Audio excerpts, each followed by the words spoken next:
सब कुछ उन्हीं को मान करके भगवान से निस्वार्थ प्रेम रखे तो आपको कभी दुख नहीं उठाना पड़ेगा।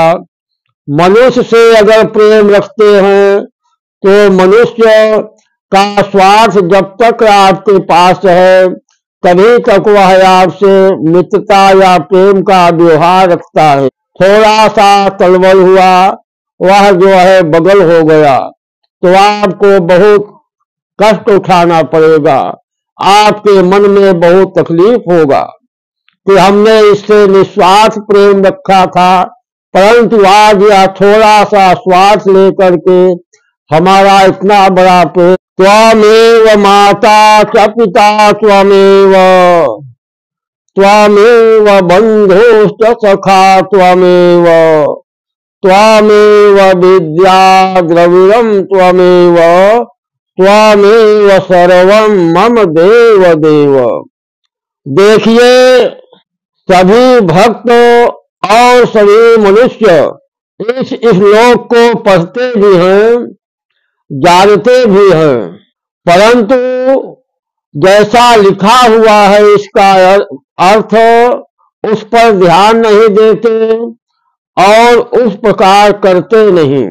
तो इसका मतलब यह है कि संसार में सभी जीव जो हैं और सभी मनुष्य स्वार्थी हैं, चाहे माता पिता हो, चाहे मित्र हो या कोई सगे संबंधी हो, कोई भी हो, सभी जो है स्वार्थी हैं। स्वार्थ लाई करहि सब प्रीति, सुर नर मुनि सब की यह रीति। स्वार्थ लेकर के सभी लोग प्रेम करते हैं। अगर आपसे कोई थोड़ा भी प्रेम करता है या ज्यादा भी करता है, अगर आपसे उसका कोई स्वार्थ होगा तभी वह प्रेम करता है या कर रहा है। बिना स्वार्थ के कोई किसी से प्रेम नहीं करता। तो मनुष्य से आप प्रेम करेंगे तो मनुष्य के प्रेम में केवल दुख ही दुख होता है। और चाहे निस्वार्थ प्रेम रखे या स्वार्थमय रखे, उसमें केवल दुख ही दुख अंत में भोगना पड़ता है। कितना भी निस्वार्थी है, परंतु एक ऐसा अवसर आएगा कि वह आपका साथ छोड़ देगा और आपके मन में निस्वार्थ प्रेम उसके प्रति है, आप धर्मात्मा हैं। जब वह आपको धोखा देगा तो आपको बहुत ज्यादा तकलीफ होगा। इसलिए मनुष्य जो है सभी स्वार्थी होते हैं। तो केवल निस्वार्थ प्रेम और निस्वार्थ भाव भगवान के पास ही मिलता है। उन्हीं के पास निस्वार्थ प्रेम मिला करता है और मनुष्य के पास स्वार्थमय प्रेम मिलता है। तो जहां पर स्वार्थ होता है, एक न एक दिन स्वार्थ अधूरा होगा तो दोनों तरफ से तकलीफ उठानी पड़ेगी। तो क्यों न हम भगवान से ही प्रेम करें। भगवान से प्रेम ऐसा करना चाहिए जैसा श्लोक में लिखा है कि त्वमेव माता च पिता त्वमेव, त्वमेव बंधु च सखा त्वमेव। कि भगवान आप ही हमारे माता है, परम पिता हैं, हमारे मित्र हैं, सगे संबंधी हैं, सब कुछ आप ही है। जो आप करेंगे वही होगा और जैसा आप करेंगे वैसा ही होगा। तो जो मन का प्रेम है, हृदय का जो प्रेम है, वह सिर्फ भगवान से करना चाहिए। शरीर से रिश्ते नाते हैं, सगे संबंधी हैं, मगर मन जो है हमेशा भगवान को देना चाहिए। जहां पर मन लगता है वहीं पर निस्वार्थ प्रेम पैदा हो जाता है। तो भगवान के पास निस्वार्थ प्रेम रहता है हमेशा। आप भी निस्वार्थ प्रेम भगवान को दीजिए तो आनंद ही आनंद आएगा। इसलिए भगवान को सब कुछ समर्पित करके, सब कुछ उन्हीं को मान करके भगवान से निस्वार्थ प्रेम रखे तो आपको कभी दुख नहीं उठाना पड़ेगा। मनुष्य से अगर प्रेम रखते हैं तो मनुष्य का स्वार्थ जब तक आपके पास है तभी तक वह आपसे मित्रता या प्रेम का व्यवहार रखता है। थोड़ा सा तलबल हुआ, वह जो है बगल हो गया, तो आपको बहुत कष्ट उठाना पड़ेगा, आपके मन में बहुत तकलीफ होगा कि हमने इससे निस्वार्थ प्रेम रखा था, परंतु आज यह थोड़ा सा स्वार्थ लेकर के हमारा इतना बड़ा प्रेम खराब कर दिया। तो मनुष्य से निस्वार्थ प्रेम का कोई आशा नहीं रहता, क्योंकि मनुष्य जी वह स्वार्थी होते हैं, माया से लगे हुए रहते हैं। इसलिए मायापति भगवान से निस्वार्थ प्रेम रखो, जिससे आपका कल्याण ही कल्याण होगा और कभी आपके पास दुख भी नहीं आएगा। तो जितना भी भाव भक्ति और प्रेम रखना हो भगवान से रखे। जैसे मनुष्य की भक्ति की परीक्षा होती है, जब वह भगवान के पास जाता है, 2 बार गया, 4 बार गया, फिर उसके बाद कहता है कि हे प्रभु, हमारा यह काम आन पड़ा है, आप इसको कर दीजिए।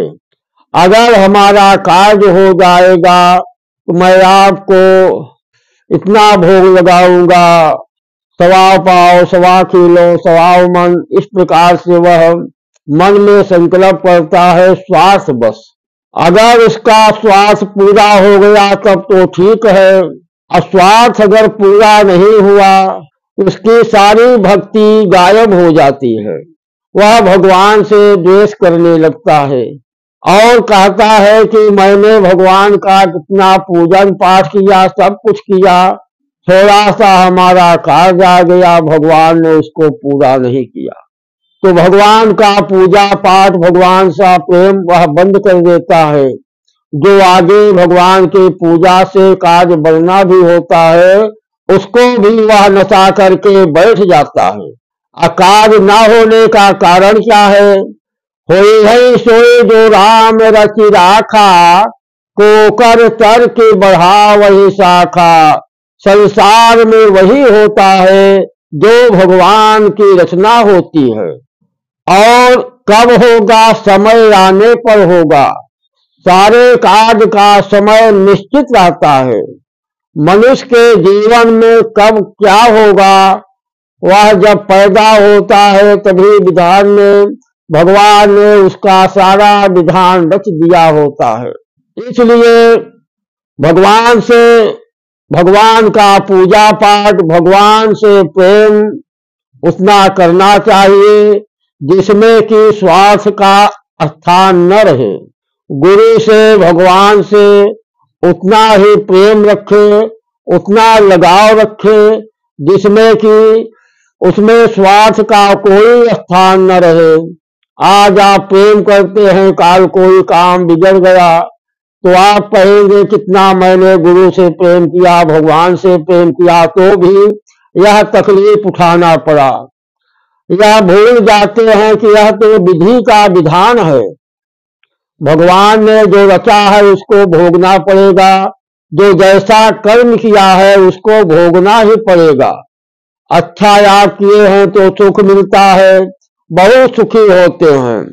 जो खराब कर्म किया है उसका दुख मिलता है, तो जब दुख मिलता है तो आदमी जो है हताश हो जाता है, वह सारा दोष भगवान को, गुरु को देने लगता है। तो इसी के कारण वह जो धर्म कार्य करता रहता है वह उसका बंद हो जाता है, और जो आगे अच्छा कर्म होने वाला है, विकास होने वाला है धर्म कार्य से, उसका वह रुक जाता है, पुनः वह आवागमन के चक्कर में पड़ जाता है। तो स्वार्थ में कितना बड़ा अवगुण होता है और कितना बड़ा दुख भोगना पड़ता है। इसलिए आप हनुमान जी के मंदिर में जाते हैं, उनका जाप करते हैं, भगवान का जाप करते हैं, किसी की सेवा करते हैं, तो आप जो है अपना कर्म कीजिए, आप मनुष्य योनि में हैं। मनुष्य का धर्म होता है कि भगवान का पूजन करें, पाठ करें, जिससे भगवान हमें पुनः अगले जन्म में मनुष्य ही बनाए, जिससे हम बारंबार मनुष्य बने और भगवान की सेवा पूजा अर्चना करता रहें। ऐसा मन में विचार रखना चाहिए। स्वार्थ लेकर के भगवान की और गुरु की सेवा नहीं करनी चाहिए, नहीं तो इसका कोई अर्थ ही नहीं निकलता। आपका स्वार्थ समय आने पर पूरा होगा। आप चाहते हैं कि हम तत्काल भगवान की सेवा करें, हमारा काम तत्काल हो जाए। अगर ऐसा हो जाए जो विधि का विधान है उसका क्या होगा? तो सारा कार्य तभी होगा जब उसका समय आएगा। आप समय का इंतजार कीजिए, अपना धर्म कार्य करते रहिए। जब समय आएगा तो वह कार्य पूरा होगा। आपके कर्मानुसार जो जैसा सुख दुख है वह आपको मिलता रहेगा। आप जो है भगवान का भजन, सेवा पूजा हमेशा करते रहिए। उससे केवल आपका कल्याण ही कल्याण होगा। भगवान के कार्य में या भगवान के कार्य करने में कोई हानि नहीं होती है। साधु तो होई न कारज हानि। आप साधु के पास सत्संग करते हैं, उनका दर्शन करते हैं, तो उसमें आपकी कोई हानि नहीं होगी। जब भी होगा आपके भलाई का कार्य होगा। इसलिए भाव भक्ति के साथ जितना भी हो जाए भगवान का सब पूजन, साधु संतों की सेवा, ब्राह्मणों को दान दक्षिणा देना, यह सब धर्म कार्य करता रहे। साधु सेवा और सत्संग का प्रभाव क्या होता है कि सठ सुधर ही सत्संगति पाए, पारस परस कुधात सुहाए। सत्संग में इतना बड़ा प्रभाव होता है कि अगर मूर्ख भी है, अगर कोई मनुष्य मूर्ख है, बहुत बड़ा आलसी है, अधर्मी है, वह भी भूल से भी अगर साधु संगत में पहुंच गया या भगवान के जो भक्त हैं उनके पास जाता रहेगा, एक न एक दिन इसके अंदर सुधार अवश्य हो जाएगा। यह निश्चय है, इसमें कुछ भी संशय नहीं है। इसलिए सत्संगति हमेशा करना चाहिए।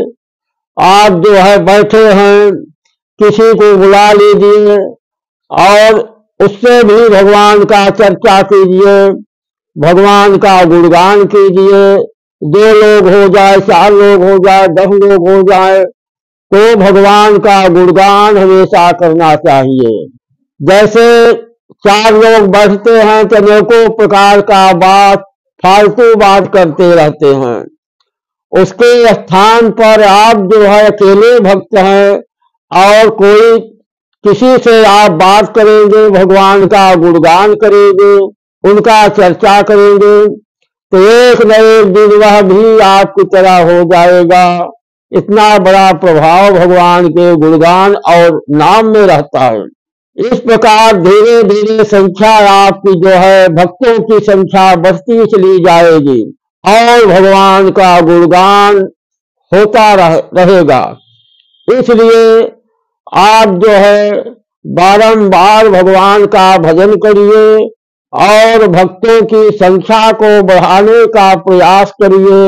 इससे आपका भी लाभ होगा। यही परोपकार और धर्म होता है कि बिगड़े हुए मनुष्य को सही रास्ते पर लाना, धर्म के रास्ते पर लाना जो है यह परम धर्म माना जाता है।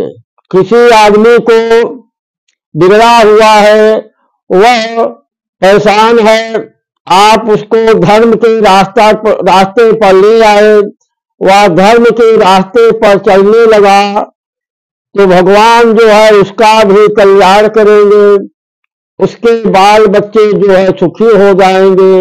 जब भगवान का पूजा करेगा तो भगवान उसको फल अवश्य ही प्रदान करेंगे। इस प्रकार से भगवान की सेवा पूजा वंदना करता रहना चाहिए, जिसमें कि लाभ ही लाभ होता रहेगा।